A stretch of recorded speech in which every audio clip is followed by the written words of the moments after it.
My grandfather delivered me when I was a baby. Mm-hmm. My father had gone to get the midwife, and my grandma had fell out in the cone and fainted. He delivered you. And so he said, somebody's got to deliver this baby. And he delivered me. And he said, well, this one is mine, and I'm going to name her Eula. But somehow, when it got to the proper places to be recorded, it became Urla. And I ceased to use that after I got in maybe junior high school. And when I went off to college, they went right back by my birth certificate. Wow. All right. So granddad was there, and he said, since he delivered you, you was his baby. I was his baby Amen. Praise up the Lord. until he died.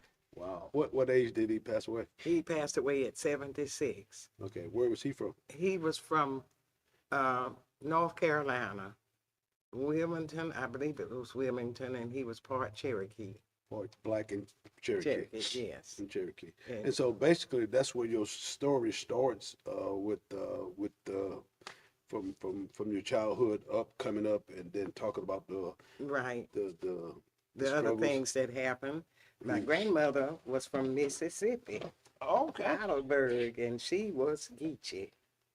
Mm-hmm. You've heard of the Geechees and the Gulls. She had the Yeah. dialect. She had everything associated with Geechee.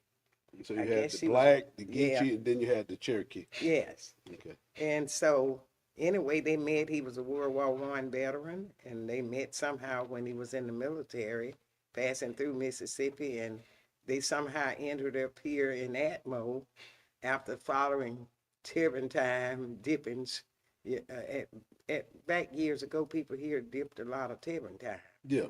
And so they were following that, and they ended up in Atmore. Had no relatives here whatsoever. They didn't other than themselves. So they raised 3 girls and 1 boy here. Mm. And I was the second daughter's, well, she was the first daughter. And You was the first grandchild? I was the second, let's see, no, I wasn't the first. In my mama's, for my mother, Yeah. I was the second grandchild. It was Oh, a boy wow. before me. Okay. So anyway, Grandpa was a whole preacher, and in fact, he was one of the pastors at Mount Triumph, assistant pastor. I And didn't know that. his name was Henry Ernest Holmes, Yeah, Great Amount of Trouble here in Greater Atmore. Mount Triumph. Wow. And Reverend Jones was the pastor back then. Okay. And so my grandfather was an embalmer with the military, went to the front lines and picked up the dead and carried them wherever they put them at. Yeah. And when he got here, he worked with the Cater Longmire Funeral Home. Okay. Yes. And that's where I always found him when I came home. Now, how we got from here, I was not raised here. I was raised here until I was about 4, maybe 5 years old. We moved. My father was a preacher, AME preacher. Mhm. What was his name? His name was Paul James McCants.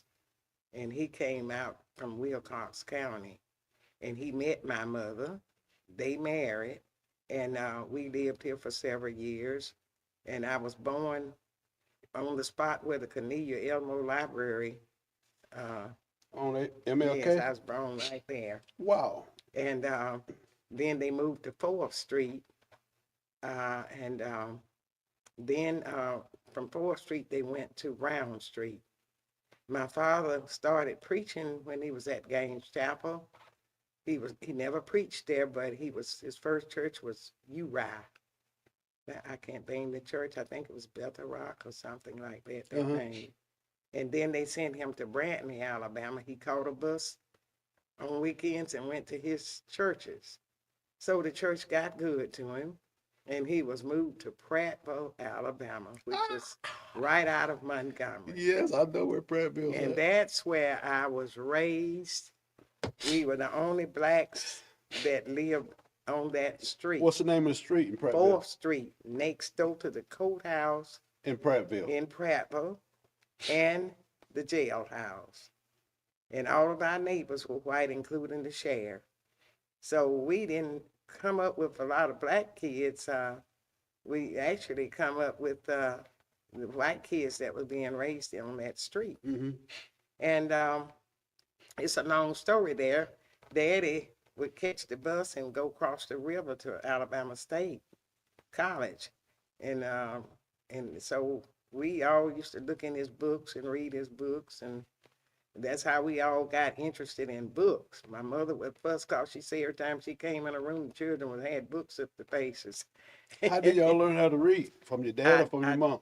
From our father, because when I was in the first grade, I was the first one in my teacher's class, and her name was Miss Demons, to read. And she said all of a sudden I just started reading and read the whole page, and she had me carrying me around to every teacher in that little school. It was called a Lutheran school. It had two first grades and two second grades. That was in Prattville, In Alabama. Prattville. And they called that the Lutheran school. And that was on 6th Street. And so we stayed there till, let's see, that school until we went to the 3rd grade, which was at North Highland High School. So in Prattville, I got used to seeing a lot of people. In fact, I grew up with Wilson Pickett's family. They were members of our church, and his granddaddy was named Mr. Barry Pickett. God, And so I still associate with one of his cousins, Rutha. She still lives there. She's about my age or a little older, and she was a retired school teacher. So I learned many people coming from Prattville, going back and forth to Montgomery. And when we first got started, believe it or not, was doing the Rosa Parks. Rosa Parks was an AME church member, so my daddy went across the river at night, he and my mother, going to the mass meetings. And that's how they got started, you know, going to things like that, and they were real quiet. And we didn't say anything, and they come back home and they wouldn't say nothing. And then later on, we learned about the boycott of the buses. But they were going into Montgomery for all the meetings that were being held there. So this was the beginning of the civil rights movement. that's the beginning of it, King. right. My father was a pastor at Ward Chapel AME Church, Prattville, Alabama, and Martin Luther King was in Montgomery at, what's the name? I can't even think of the name of it. Yeah, the big church in Montgomery. Yeah, so they were going into Montgomery to those meetings, Mm-hmm. but they were doing it real quiet, They were in like secret, like they that. doing it at night. Yeah. But it was a big start for me, for us to move to Prattville, because coming from Atmore, we had no running water here, you know, in the 40s, late 40s, and little house we lived in, my folks bought it, but we had a pump in the back, no bathrooms. When we got moved to Prattville, Alabama, we had a bathroom, running water, gas heat, and we even had a telephone. And so they left my brother here to finish out the 1st grade. He was a year older than me. So he stayed with my grandmother and grandfather. And The guy that works at the post office, you related to him? that's my brother, McCann. David. Wow. He's awesome. the baby boy. He's the baby boy. But my daddy's mother lived here. Okay. And so he was her favorite child. And so when he started preaching, you know, she got even prouder. And so we started out like in Gaines Chapel, but I don't remember a lot from childhood at Gaines Chapel, but because Daddy never preached there, he just got ordained. And then he went to Urla and then to Brantley, and then we ended up in Prattville, where we stayed until I got in the 6th grade. And so that's when I first learned about civil rights, was back when they were going across that water. And so he came there, and you said he went to Montgomery, and then that's where Martin Luther King. Go ahead now. I hate to interrupt you. Oh, that's okay. When we left Atmore and moved to Prattville, Daddy was associated with the churches in Montgomery. There were pastors there. There was a Toggerville not far from there. There was the AME church there. So we got used to AME preachers coming around the house all the time, visiting Daddy. And so he went across the river every day to college, you know, at Alabama State. Now, his father, who is Hilliard McCants, is the one who, he was an AOH preacher So here I was, the granddaughter of a Baptist preacher and an AOH preacher, and then my daddy was an AME preacher. He had a brother who was an AME preacher. So I've been churching it all my life. So I got interested in music in prep, and they sent me to a lady. Her name was Miss Shackleford, and I took a little music from her, but I stayed interested in it and stayed interested in books. So then the church moved us to Troy, Alabama, when I was in the 6th grade. And the reason we always had conferences in the middle of the school year, so a preacher had to take his family, get kids out of school and move wherever the bishop moved them to. So they moved us to Troy, Alabama. And so in Troy, Alabama, from the 6th until the time that I finished, that's where we lived, at St. Paul M.E. Church, Troy. We were right across the street from the Troy High School, which was a white school, but we were on Academy Street, which was one of the main black streets in Troy. How long y'all stayed in Prattville? We stayed until I got off in college. So you stayed there until your teen years? Yes, until I finished high school. You went there at 4 years old and then left when you were a teenager, 18 No, or 19? Went to Prattville at 4. Went to Troy when I was about 11 or 12. I was in the 6th grade. Okay. Mm-hmm. And then you went to college when you was in Troy. I left there and went to college. And Where did you go to college at? I went to college at Spelman and Grady Hospital in Atlanta. Wow, awesome. Well, actually, I have to tell you a few things about Troy. Let's go back to where you learned how to read real well. How did your father, what did he do? How many kids there, and Five kids. how he took y'all and started teaching y'all how to read? Well, he really didn't teach us. We were always in his office reading his books. Oh, okay, so And he had a great big dictionary. It was a big old dictionary. He would be in there typing his sermons, and he had all kinds of books around, and he got all kind of periodicals. So he could read well, speak well. So Yeah. that spirit of education was already in your Already family, and your in our daddy, family. and it came into you kids. So you naturally had that gift and That's ability. right. And we became, we learned how to speak in public. We learned how to read. And then he was a great music lover. He was a good singer. And so I fell in love with music at that point. Because he loved music. Because he loved music. We always had good musicians in our churches, and Prep had a vast number of musical groups there. The Flying Clouds of Millbrook, Wow. they would come there. We had a group that came out of a place called Booth, that all quartet singers. We were used to all of that. And I think my mother had a picture of the choir practicing, and my daddy was with the choir, and I was peeping on the door, and they showed me peeping in the door at the choir. But anyway, being a preacher, we went to all of the services. So we had, we were in church, All the time. all the time. So when we moved to Troy, which was a higher, a bigger church, more membership, we learned a lot about getting refined, and Troy had a lot of educated people. And my brothers and sisters, we counted 38 school teachers in our church in Troy. Wow. 38. Okay, my daddy was a big trainer.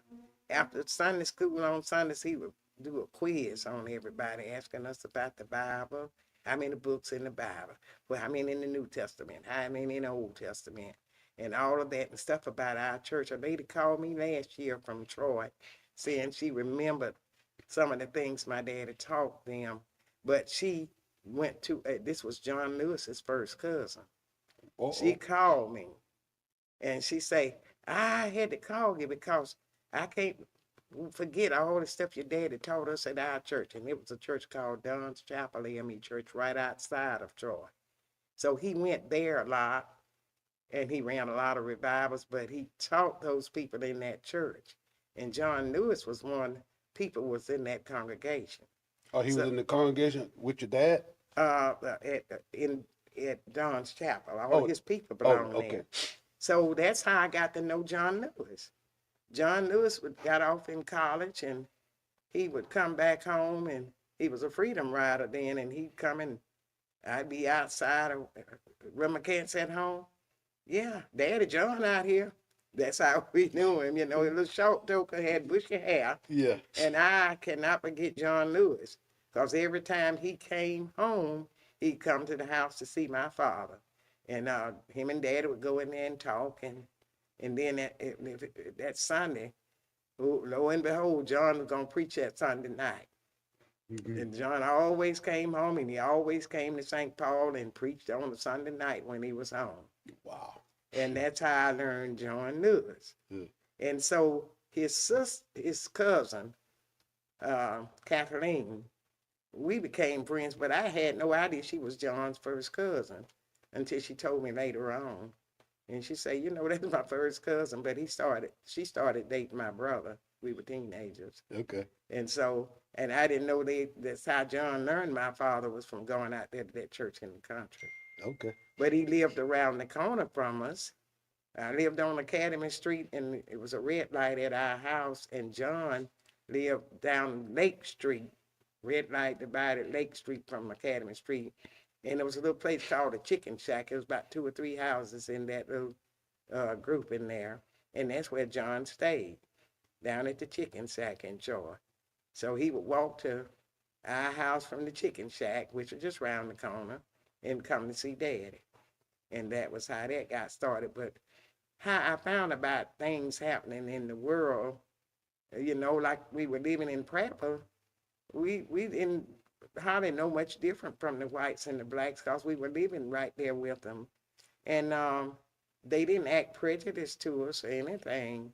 But there was this little black family with 2 or 3 houses of white shack right behind us. So we played with those children. The other children come to the house and they say, we don't want to come play with y'all. Y'all play with the white children all the time. Every time we come over here, the white children's over here. But that's how it was, you know. Mm-hmm. And so, anyway, that was my first, you know, it was a church down the street from us, and it had chimes. On Sundays, those chimes would play.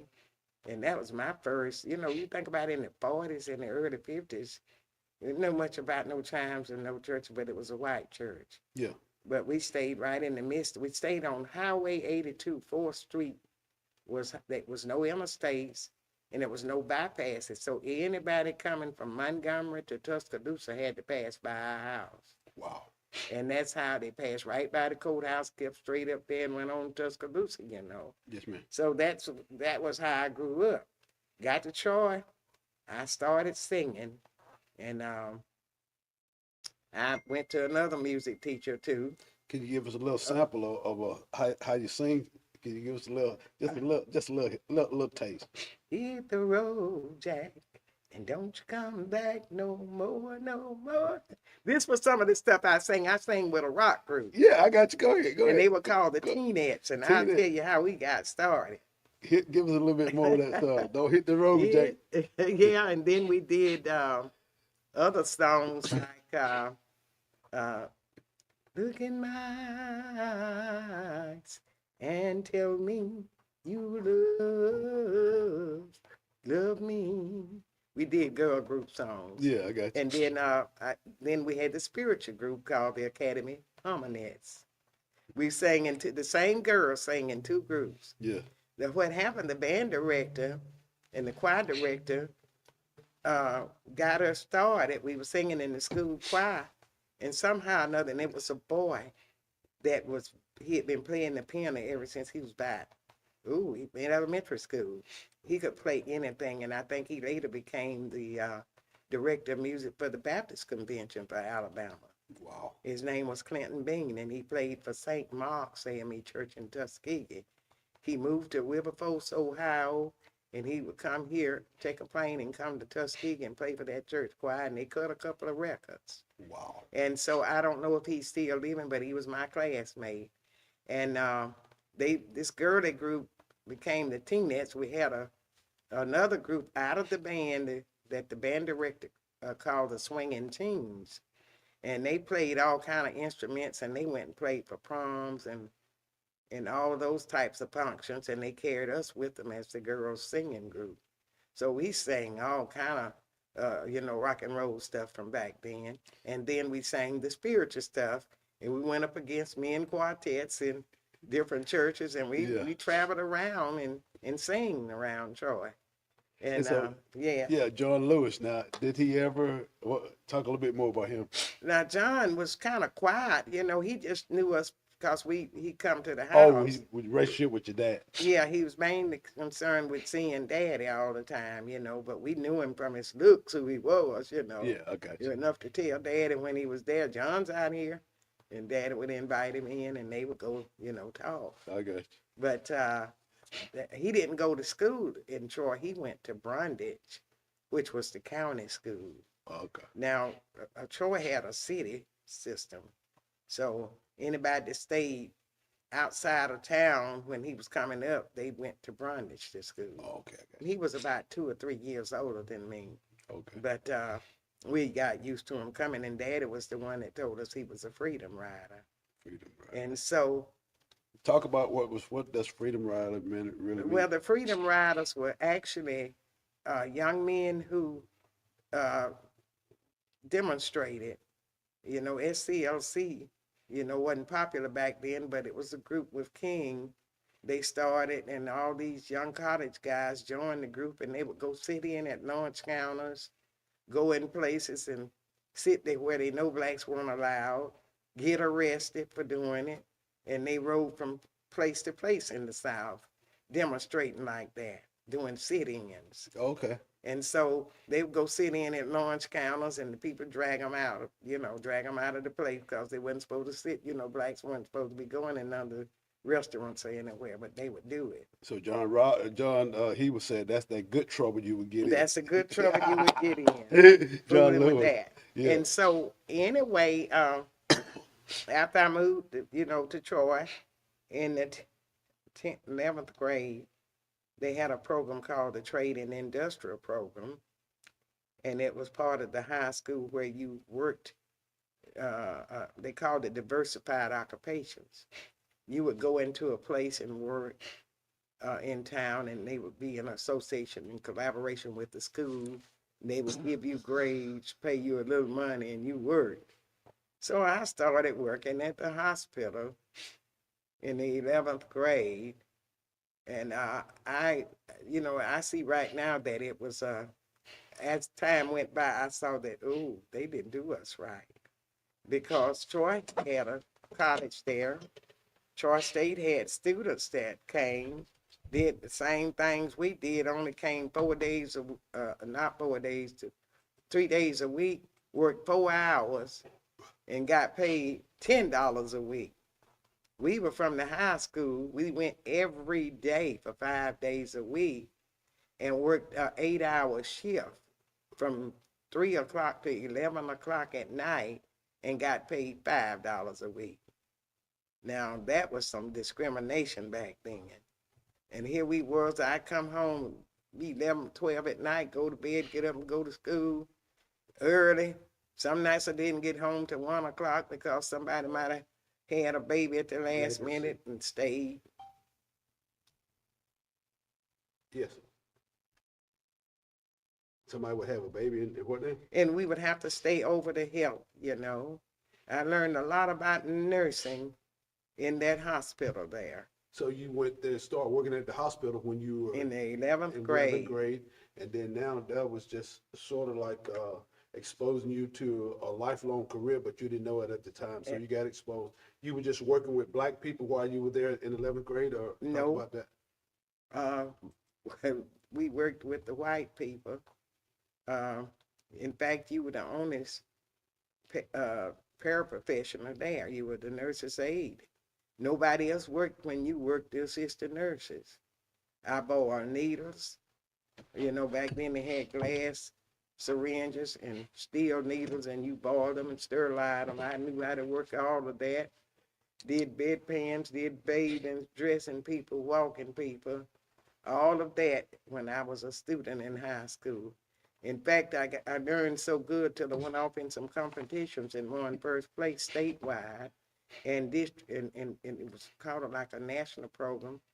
And they bring all of us students together that had nursing aid jobs and testers written, as well as demonstrating, and I would win first place and bring the trophies back home Wow. to Troy. So I knew that I wanted to be a nurse, but I didn't want to be a nurse's aide. We had one black nurse in Troy at that time, and she was a LPN, and she was the only black nurse in the whole city. Mhm. And the rest of us, we had uniforms we had to buy. We wore the blue uniforms and went to work every day. We worked on weekends. So I would have to leave home on Sunday evenings and go work in the hospital 8 hours. And so yet fitting out a full school schedule. And so I did that until I finished high school. Wow. And I left there because I had taken some pre-entrance exams in Atlanta and in Columbus, Georgia at the medical center. And I asked to be off. Now, remember this, I asked to be off and I had been graduated. So I was supposed to stay there till I, for the same $5 a week, working a 40-hour week and not go anywhere. And so I had finished high school and I knew I was going off to college, so I had to take the pre-entrance exams. Yeah. The Alabama did not have that many nursing schools for blacks, so that's why I went to Georgia instead. Tuskegee had a program, but they were filled out, and so I went up and stayed overnight, took the pre-entrance exams, got accepted, and I came back and went back to my little job to work for the summer till time to go.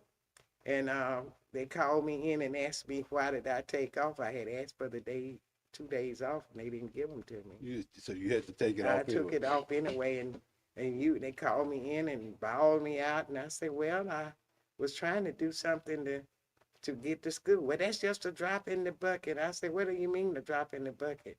I'm trying to go to RN school.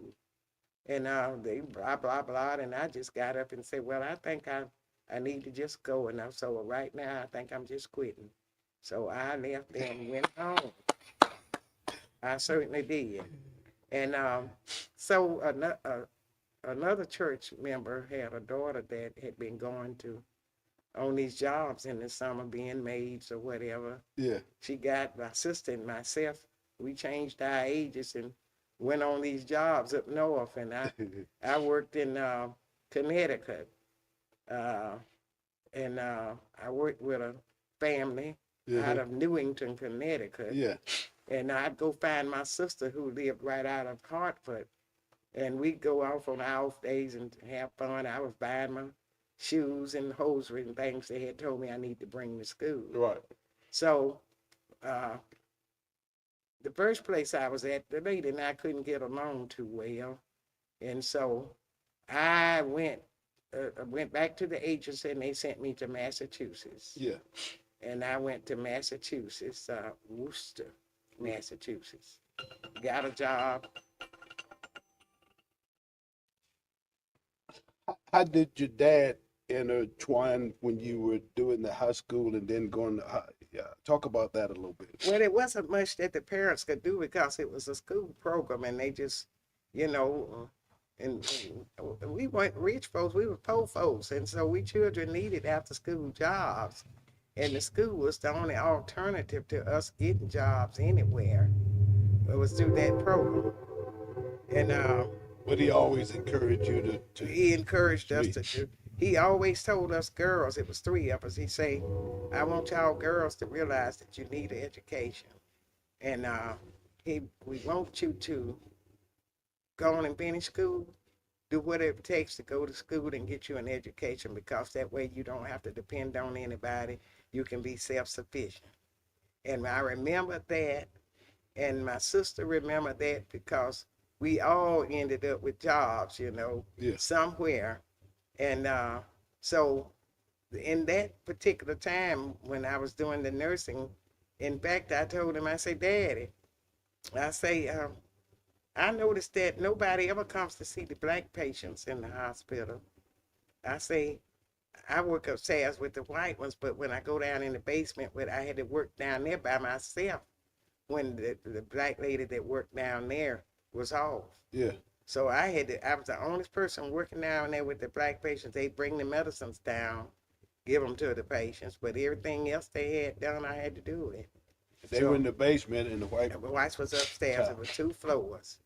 And so I told him that, and then Daddy started coming to the hospital to visit the patients. Ah! And we always had a good relationship with our father.